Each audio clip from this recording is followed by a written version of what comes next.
Welcome to the Slop Farm. Enjoy the video. In this video, I will show you how to set up a Figma account.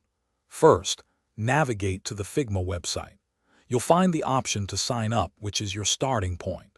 You can choose to register using your existing Google account for a quick setup, or you can opt to use a different email address.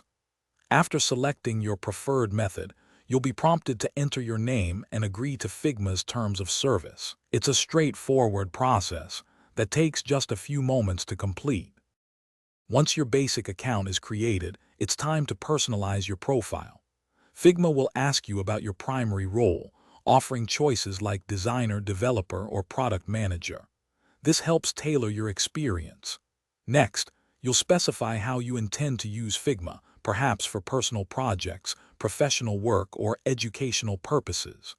Finally, you'll decide if you want to join an existing team or start a brand new one, which is perfect for collaboration. With your account set up, you're ready to explore the Figma interface. The dashboard is your central hub for organizing projects and files. Take a moment to navigate through it.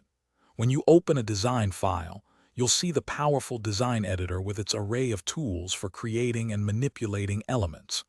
You can easily start a new design file from scratch or import existing work, giving you flexibility right from the beginning. Figma truly shines with its collaboration features. You can invite team members to work alongside you on design files in real time. It's simple to set specific permissions for each collaborator, ensuring everyone has the appropriate access level.